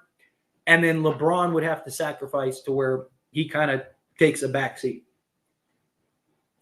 But post LeBron, I think we'd be terrifying. But it's just a thought. Again, I don't know if that'll happen. But I'm kind of, again, I'm waiting for like that first shoe to drop. See what happens. Lakers are tanking to the lottery, draft Bronny James next year. The Lakers don't own their pick this year. The Pelicans can take it. So Lakers could get the number 1 pick in the draft this year, and still it would go to the Pelicans. Let's see. My boy trying to hide the pain. Believe me, it's tough. It's frustrating. If we lose too much before a trade, would you trade LeBron for LaVine, assuming LeBron leaves to a team that will draft Bronny? Absolutely not. Like, I like LaVine, but not that much. Like, if you don't have LeBron, LaVine doesn't make as much sense. LaVine makes sense because you have LeBron and AD. And you need somebody that can play off ball that is an elite scorer, and he gives you both of that. So how valuable is the 2029 first? It depends on who you ask. Some teams think it's – I mean, Danny Ainge said publicly in an interview that he thinks that the Lakers draft picks are the most valuable draft picks in the league. A lot of teams think once LeBron and AD are gone, the Lakers are going to be terrible, which they might not be wrong. So there's a handful of teams that really want the Lakers 2029 first. But again, it just depends on who you ask.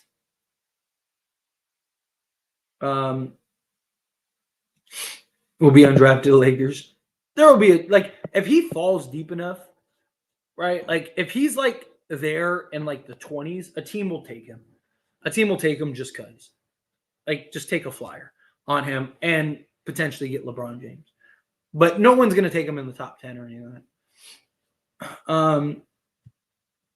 Let's see. That one cut from Skyler was kind of clean. Otherwise, I don't know. Like I said, I personally like what we see. We've had 20 minutes of playing time from him, so it's not like we have this huge sample size to where like I'm like, oh, that's it. We found our guy. But I really like what I've seen from him in those 20 minutes. I really have. I like what we've seen in 20 minutes from him. I like to see him get a little more playing time, but we'll see.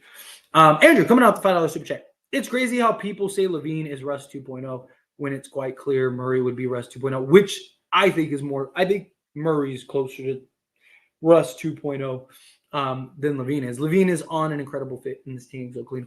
I mean, most people say Zach LaVine is Russ 2.0, not because of the style of play. I mean, there are people that do, but those people are just dust in the wind. But there are people that make that comparison because of LaVine's contract. But Russ's contract wasn't necessarily the issue. It was his contract plus he was a terrible fit. Like if Russell Westbrook worked, then you wouldn't you don't need as much depth, right? You don't need to be 10 deep, right? Because you have Russell Westbrook giving you a 20-point triple-double every game. Problem is he didn't work, and he was on a $45 or $40 million contract. That's the difference. Zach LaVine, if he comes to the Lakers and he works, you don't need 10 players. You don't need to be 10 deep. It's not the same thing. They're not parallel.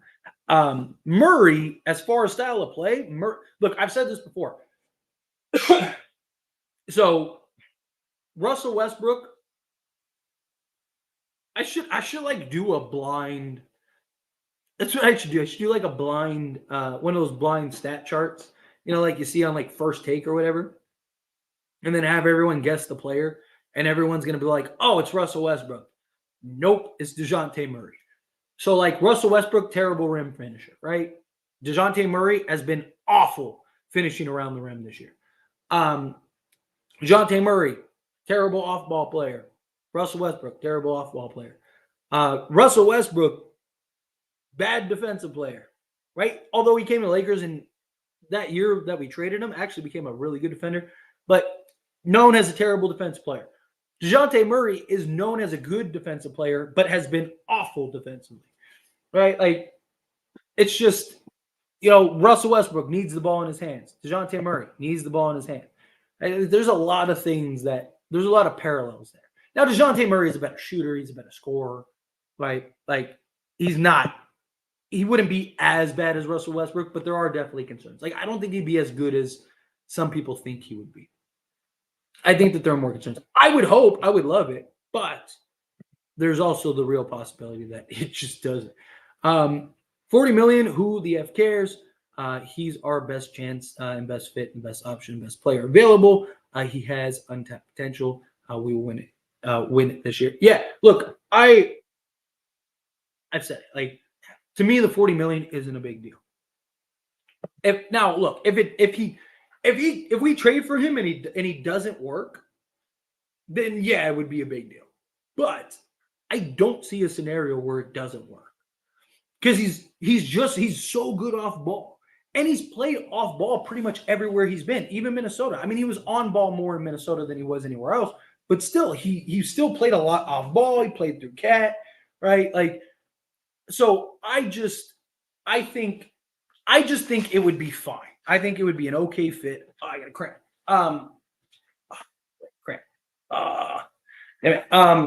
But I think it would ultimately be okay. Like, I think he fits seamlessly. I think he'll be fine. He'll be able to play off ball. He'll be able to play on ball. Be able to do everything, right? He'll constantly be a threat, right? That's the problem. Like, we don't have anybody that's that's constantly a threat when he doesn't have the ball in his hands. He is a threat when he's on. And he's like in the 80 percentile on like catch and shoot threes, pull up threes, or pull up jump shots, all of that. He's really good. And he's been actually pretty good. Like I was looking into his defensive metrics, and he's actually good. Like he would be our like fourth best defensive player on this team behind Cam Reddish and Jared Vanderbilt. All right, so like he hasn't been that bad. I just look if he fits and he works the way that you and I think he will, then his $40 million is irrelevant. The Lakers are over the cap. Like if the Lakers had a bunch of cap space next year, then yeah, I can understand. But they don't. They're over the cap regardless. No matter what the Lakers do, they're going to be over the cap. Like the only thing that you run the risk for is getting to the higher aprons and then having the restrictions and not being able to get guys on the buyout or whatever. But if you get it right, then it doesn't matter.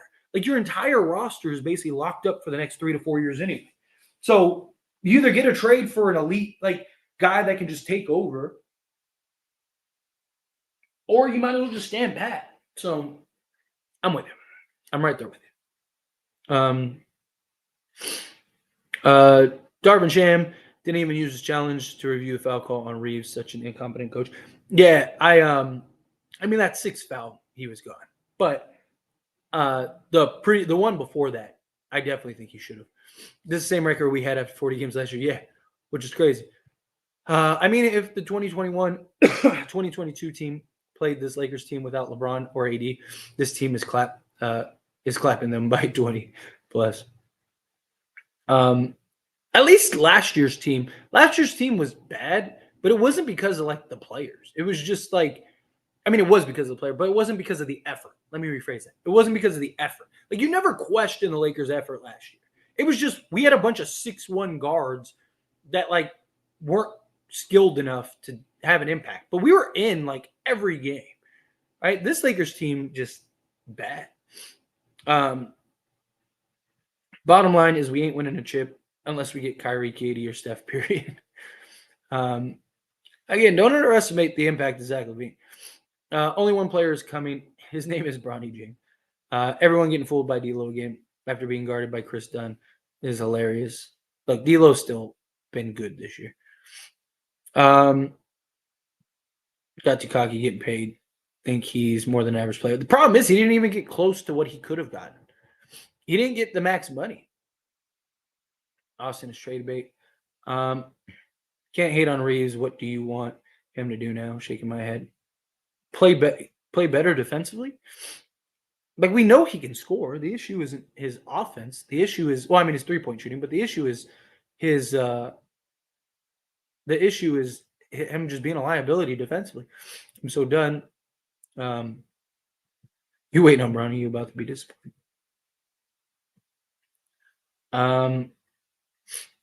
I get it now. Let's see. We need another big to play alongside AD to help him defend the paint. We need some defensive guards to protect the 3-point line. Offensively, we've been pretty decent. We just don't stop anyone anymore. Offensively, we're like 26th in the league in offense. We're like bottom 5 offensively. The paint isn't the issue. It's defending the perimeter. We can't, like every team, like AD said, every team is just lighting us up. We need better 3-and-D guys. We need a vacuum scorer. We need somebody that can just go get a bucket. We need athletic guards. We need a lot of things, to be honest. Off-ball Murray is elite. Lakers are cheeks. They absolutely have been. Warriors not overtaking anyone. Yeah, thanks. Lakers tanking for Bronny. Anyone not named LeBron and Anthony Davis needs to be traded for players that play offense and defense. I've said the same thing. Basically, at this point, nobody is untouchable. The Lakers have been terrible. Hey, Tyler, did you see how dominant D'Lo can be when he's actually playing the point guard? Look, I have preached that from the beginning. Let D'Lo play point guard and live with the results. But as long as LeBron's on the team, it's not going to happen. It's just not. It's unfortunate, but it's not. Let's see. Would you blame LeBron one time? I've blamed LeBron a bunch of times. Like, I've called out LeBron countless. You should have seen my live streams last year. Like, it was like a regular basis I was calling out LeBron. LeBron hasn't been the problem this year. Been everyone else. Yeah, okay, so turn on AED as soon as he gets by the credit. Okay, people are silly. People are silly. Lakers should sign Biombo for a backup center. So Wood can slide a starting role with AD, Braun, Reddish off the bench. I want to see them bring him in on a 10-day. I wouldn't sign him to a contract right away. Because what happens if a better center ends up becoming available? Like I would wait and be patient. But bring him in on a 10-day, see how he looks, see how he works. You got to remember he's still undersized. He's only 6'8". He just has like that crazy wingspan and the athleticism. What was the Lakers' plan? Game plan. Darvin Ham is really shining late. Shines late games. He has zero game plan or execute actual plays. Lakers look like they playing pickup games off of defense, both sides. Yeah, right now it's been a disaster. Is the coach. As an Orlando fan, they need an experienced coach. They definitely need an experienced coach. Even if you want to keep Ham as like the head coach, they need to get an experienced, which was supposed to be the plan, was to go get a head coach that could slot behind. I'm with you, bro. You always nailed it about trading for LaVine. I have been preaching LaVine for a long time. I really hope we get him. It's just, again, I don't know how you watch these games and go, man, LaVine wouldn't make sense. There is no hope in Ham fire and replace him. They're not going to fire him this season. Like even when the reports came out that the Lakers were close, he was on the hot seat, and the Lakers were close to firing him. Like I made a whole video saying I don't believe that, and I'll believe it when I see it. Because it makes zero sense to fire him this year. Because you're gonna like what coach is coming in that makes sense to replace them, and then not just that, but then you have to basically start from scratch. You have to get everyone to get out of the habits that Ham built. You have to instill your new habit. It makes zero sense to get a new coach. You're stuck riding it out. Unfortunate, but I know it's frustrating. I would love to get a different coach, but hey, Steve Kerr might be available next year, so the Delta Levine provides can take us from 11 seed NBA championship season. That's the ceiling. Fit is incredible. How good fit he is. Oh, look, if Lakers get Zach LaVine, I absolutely think the Lakers can win a championship because now you got a consistent go-to scorer. You got somebody that takes so much pressure off of LeBron James and Anthony Davis. You got somebody that can apply rim pressure. You got somebody that can just give you off-ball shooting, off-ball scoring. It completely changes the way that teams defend you now. I mean, it does so much to impact your just everything, both sides of the basketball. You can get out and transition better. Like outside of LeBron James, who else can be like actually lead a transition? Like we don't have anybody. Zach LaVine can't. Like so, you'd be better in transition. You'd be better in transition scoring. Like again, Zach LaVine just makes all the sense in the world to me. Like literally, I could see you going and getting Zach LaVine and Lakers going on like a 7 or 8 game win streak, easy. It might take a game or two to or maybe even like a handful of games to kind of really get the ball rolling. I mean, look at the Clippers. They go 0-6. James Harden hits a miracle and 1-3 to win the first game, and then they just went boom after that, right? So again, you make the right trades, you might make the right moves. All you need is that like momentum building, and then you get that snowball effect. I'm right there with you. Right there with you. Let's see. The Lakers coach is the main problem, to be honest, Tyler. I watched the Lakers every game. They had bad offensive schemes. Probably they need to trade Zach LaVine. He's perfect fit. Or DeJounte Murray. They need to trade. They need to trade and get somebody. Darvin Ham is definitely a big problem right now. Again, he's not the only problem, but he is a big, big problem. He just is not there. He is just not there. We need shooters. If we get Murray, the paint is still going to be constipated. Yeah. D'Lo and Zach on the floor together. Oh, my goodness. I hope LeBron can see and be like, you know what? D'Lo, you play point guard, and we know what Zach can do. Yeah.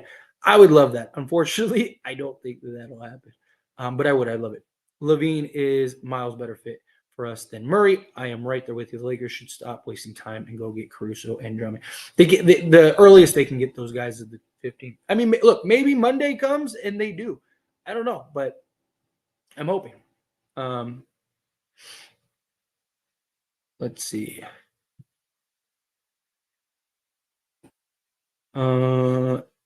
It seems like the offense looked a little better when LeBron was out. Yeah, because the ball's moving more. You're not running your entire offense through LeBron. Now you have to create offense other ways. So the ball gets free flowing. Where a lot of the Lakers' offense is just giving it to LeBron and letting him kind of slice and dice the defense. Be fine if they make the trade tomorrow. The next thing, I agree.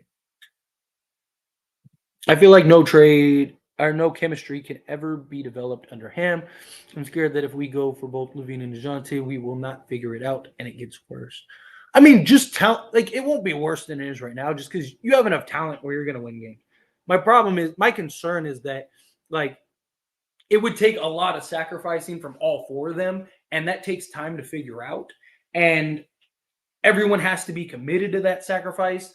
And then on top of that, it's like, would they be good enough together to win a championship? Like, I wouldn't be worried about them winning games just because they have enough talent to where they're going to win a bunch of games. Like, they would be, if they had DeJounte Murray and Zach LaVine right now over, like, even if they didn't have depth, they would win a lot more games than they are right now. They'd probably be at bare minimum top 4 seed.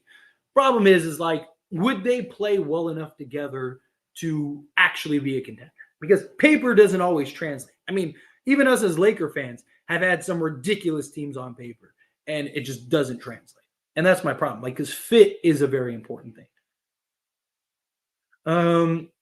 Let's see. LaVine is more healthy, and if we get LaVine, we have to get Caruso and Drummond also. Yeah, I agree. At this point, trade for LaVine, Caruso, Drummond.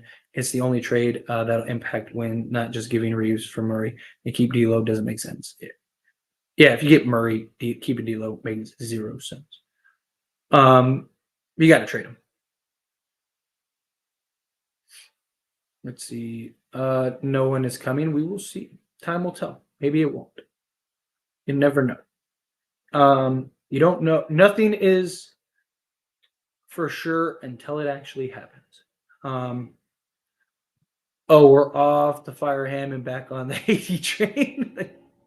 I'm telling you, Bucka, it's hilarious.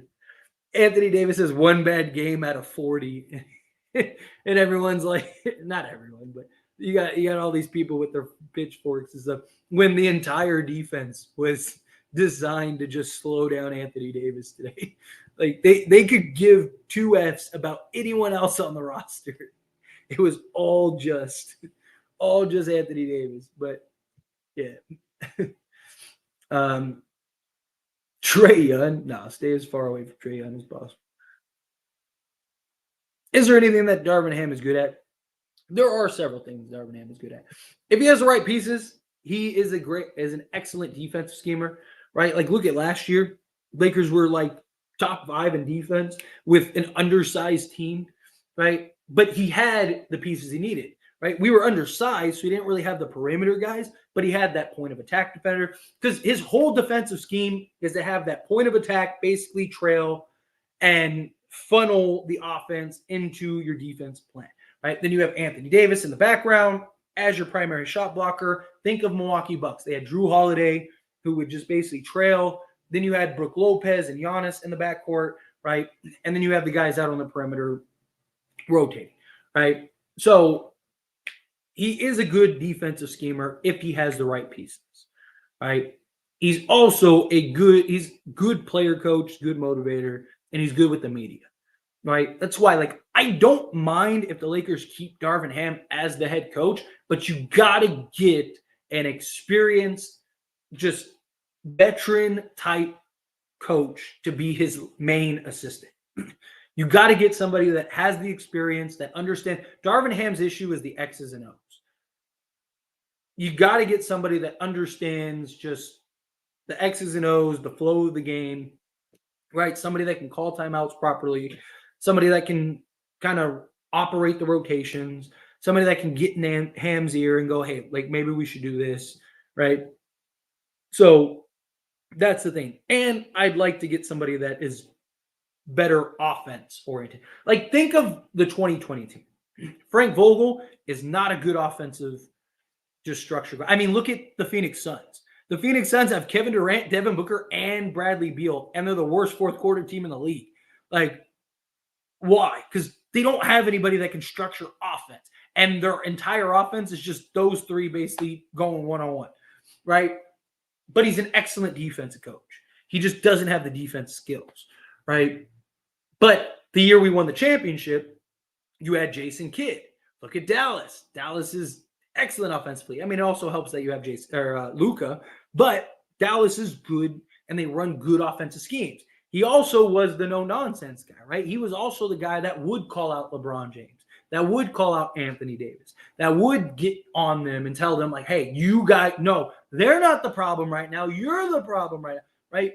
Problem is that we just don't have that. You need to get somebody like that. It's not a coincidence that as soon as Jason Kidd left, that was it for Frank Vogel because he was non-confrontational. He lost the locker room because he wasn't holding guys accountable, right? Russ became the scapegoat, all that stuff. Him and Russ started bumping heads, right? And what did Russ keep complaining about? I'm the only one that's getting called out. I'm the only one that's getting talked to. And they like Frank Vogel holds no one else accountable, blah, blah, blah. It feels like you don't like me. And it's because he's not a strong voice. He's not one of those guys that'll no nonsense, right? So Darvin Ham does have his good suits, but he needs somebody he needs that counter, right? He needs that balance, right? Like he needs the yin to his yang is what he needs. Andrew, coming out the $2 ship chat. All package is trash. LaVine Caruso is enough. Yeah, I am with it. Go get me Caruso, Drummond, and LaVine. Yes. Get me that. Let's do it. Let's get it. Lakers loses makes the chat right. It's much more entertaining, especially when someone says something that makes Tyler throw the hands. Yeah, right. Lottery Lakers at this point, yeah. Warriors and Lakers season is over. The Rockets better. The Rockets aren't far behind. Let's see. Hot take, Rui has a higher ceiling of being here after the deadline than Reaves. Is it a hot take? Yes. Do I think that that's a possibility? Yes, I do. I do.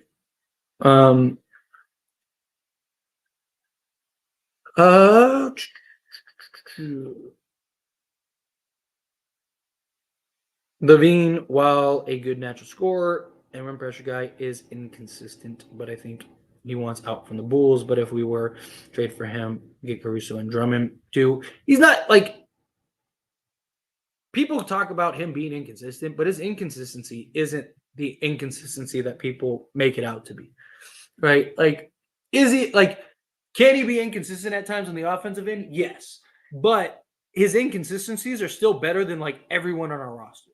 Like Zach LaVine will go and he'll have like 5 games where he goes off for like 30, and then he'll have a game where he like goes and gives you 15, and you're like, damn, man, right? But like, look at everyone else on this roster. Like, imagine if Austin Reaves or D'Angelo Russell's bad games were like 15 points. Like, Zach LaVine can be inconsistent at times, but one, he's also the primary target, and defenses are like honing him. So, 2, he would have LeBron James and Anthony Davis, so he'd get looks like he's never gotten before. He would have so much less pressure than he's ever had before. Like, he would probably be the most efficient he's ever been. But even then, like, I would take Zach LaVine, every 3 games giving me 15 points than what we have right now. So, yeah.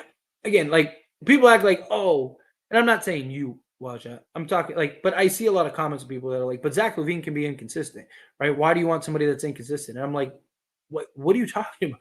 Like, his inconsistency is still like, oh, he had a bad game, but he gave you like 17.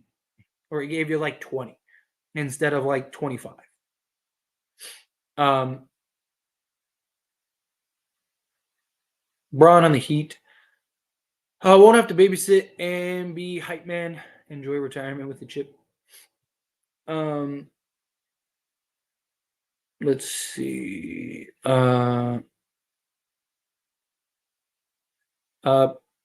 Forget what Reaves did for us in the playoffs. No, we're going to regret trading him like Caruso. Not if you get Caruso, for one. And two, yes, I love what Reaves did for us in the playoffs last year. But he hasn't been the same player he was last year. So we have no guarantee that he's going to be the same player in the playoffs, for one. Right? He hasn't been the same player in the regular season. Who's to say he's going to be the same player in the playoffs? Secondly, if you get a guy like Zach LaVine, then you're not going to, like, Austin Reaves isn't going to be Austin Reaves from that last playoffs anyway, because Zach LaVine is going to step into that role. Zach LaVine is going to be your primary scorer. So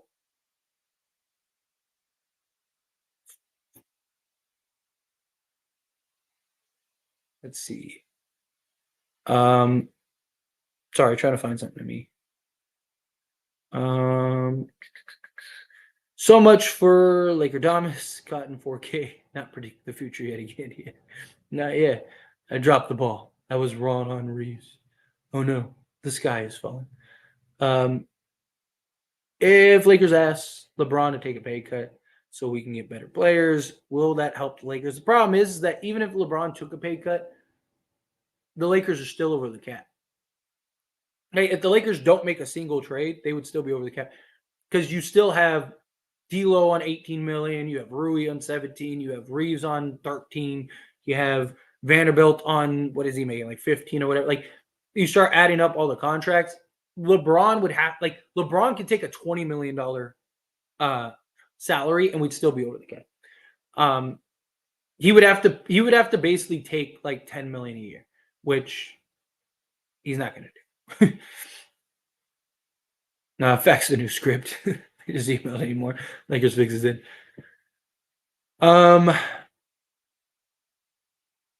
Elite and the Lakers should not be said in the same sentence. Yeah, right now you're not wrong. Right now, that is true. Yes, D'Lo is a better defender than Reaves. He just needs to stay focused and quit ball watching. Yeah.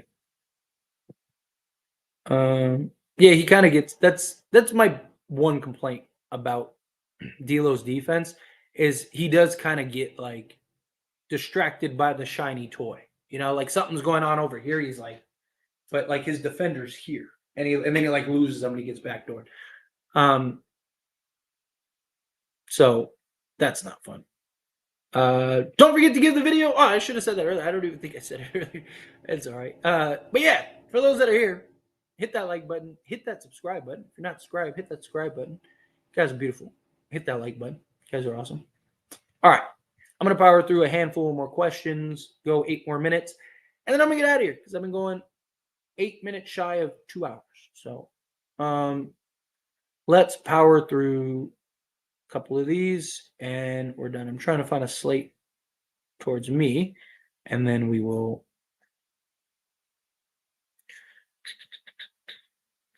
come on. Oh, here we go. Super chat. Andrew coming out the $5 super chat. Thank you so much. Keep those Charlotte fellas away from LA. Keep those Atlanta frauds away from LA. We need LaVine. He's the answer. Brandon Caruso and Dorian Finney-Smith as well. I would love Dorian Finney-Smith. Go get Caruso and Dorian Finney-Smith. Again, it all just comes down to what do we end up trading? What do we end up having to give up? Problem is, I don't think we'd be able to get Caruso and Dorian Finney-Smith. Because I think if we're going to get Caruso, it's going to take Austin Reaves. And then, but I mean, maybe you could do a 3-team deal. Like if Chicago's not super high on Rui, right? Like then maybe you could do a 3-team deal and send Rui to the Nets. Because Rui makes a lot of sense for the Nets because they don't have like a real power forward. All of their forwards are threes. So if you could do something like that, I would love that. Maybe then you could do something like that. The Nets asking price for Dorian Finney-Smith is ridiculous right now. I mean, obviously that's how it goes, right? You put it super high and then you figure it out, and then you work your way down from there. So I don't know, we'll see, but yeah, I would love it. If we get Caruso and Dorian Finney-Smith with Zach LaVine and Andre Drummond, I don't see us not winning the championship this year, assuming everyone's healthy. You can't get Drummond, but LaVine and Caruso probably. Why would you think we couldn't get Drummond, but we could get Caruso? LaVine, yes. But why do you think we wouldn't be able to get Drummond, who's on a vet minimum deal? Best way is different trades, Murray, and then get Dennis Schroeder back. Some big. LaVine is better than all these bums. I'm with you. Hard to watch these games. Yes, it is. That it is. Go get LaVine. I'm right there with you.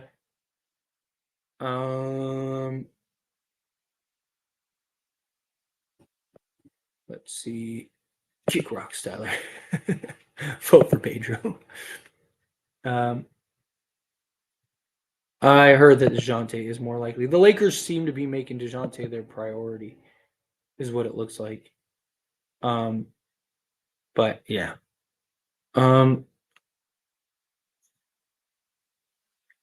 Tyler trying to fool everyone that his takes are nonsense. Tyler is like Mulder from the X-Files. No one believes him till the aliens finally appear. Facts. LaVine plus AC. Yeah, I'm with that.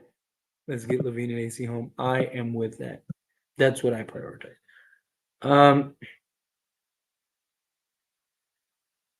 The thing that I don't understand. Look, I appreciate people watching, but I don't understand. Like, if you really do, like, if you think everything I say is nonsense and just foolish, like, then why watch me?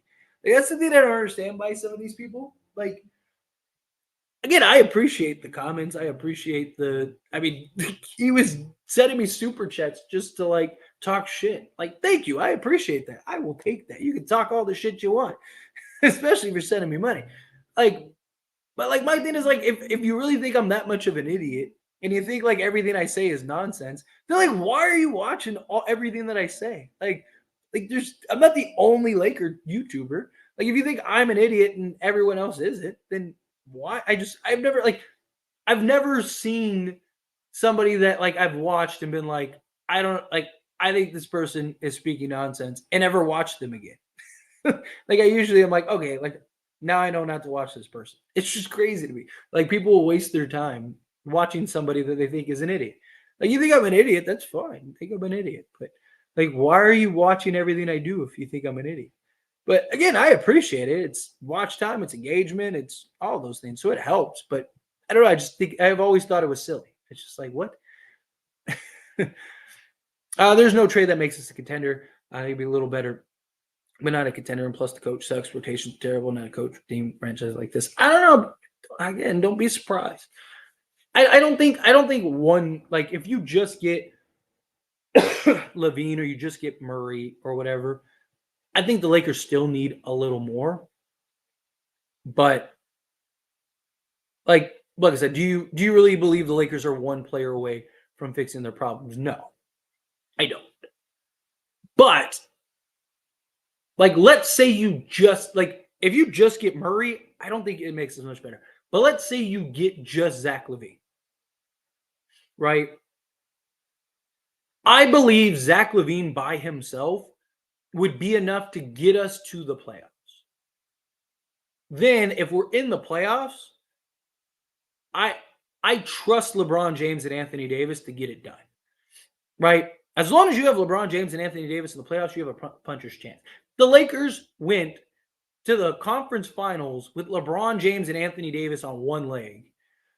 The only team to ever beat LeBron James and Anthony Davis in the playoffs is Denver. And again, they were on one leg. And the Lakers still had it, like, we're in every one of those games, right? So my thing is that, like, LeBron James and Anthony Davis are proven if they're healthy come playoffs. And then if you give me Zach LaVine on top of that, like, I greatly like our chances. My thing is, like, if I do believe we like the right guy could make us a playoff team. A bona fide lock contender? Not necessarily, right? Because I do think we need several things. But I do think if you get the right guy, which I personally think is Zach LaVine, I think he is good enough alongside LeBron James and Anthony Davis to at least get us into the playoffs. Once we're in the playoffs, I will take my chances with LeBron, AD, and Zach LaVine, right? Because you're not just going to beat them. You're going to have to beat them, right? So that's kind of my thing with that, to answer both of those at the same time. DeJounte Murray is trash. I don't know what it even says. LaVine is pure bucket. At all levels. This dude doesn't even try and drops 25, 13, 7. Dude, that was a hell of a game. I was like, how are you watching this game and not going, yeah, Lakers need to do whatever it takes to get this guy. Let's see. Question. Have LaVine been elite against these strong teams or only versus small teams? Yeah, I mean, your average is your average. Like, Zach LaVine is his whole career. I mean, again, Zach LaVine didn't, like, teams didn't give him $40 million just because he's an average player. He's literally in the 80 percentile amongst all players as far as, like, mid-range, three-point shoot, like, all of the metrics that are offense. So that means, like, he's basically playing like a top 30 player in the league, top 25 player in the league. You know, whether you believe he's in there or not is up for discussion. But as far as, like, offensive efficiency, there's only like a handful of guys that are better than him. Murray will only set us back. Need someone to play off ball and speed. Yes. Like, I think you just need to get. I think you need to get Murray and you need to get others. Like, I wouldn't, like, if you could, like I said, if you could get like Bogdanovich, Sadiq Bey, Clint Capella, and Murray, it would be hard to say no to that. But LaVine, Dorian Finney-Smith, Alex Russo with the Lakers will be great. I have faith. I am all for that. If I can get that, I would be jumping for joy. It would be hard to get there. The amount of Laker fans who don't know what they are talking about is alarming. I mean, that's all fan bases, though. Most people are just. You should see some of the comments that I get on some videos where I'm like, "Have you ever watched a basketball game in your life?" And look, I'm not saying I'm always right. I may say a lot of dumb stuff. You know, I'm wrong all the time. Like, I was wrong on this team. I thought this team was going to be great this year, and they haven't been. Right? Like, I was super hyping and selling this team, and they just underachieved. I think on paper they still look like everything that I believe that they would be, but it hasn't translated. But, you know, that's how things work out. You're going to be wrong sometimes. You're going to be right sometimes. You know, again, I'm not some, like, super expert guy. I'm just a fan.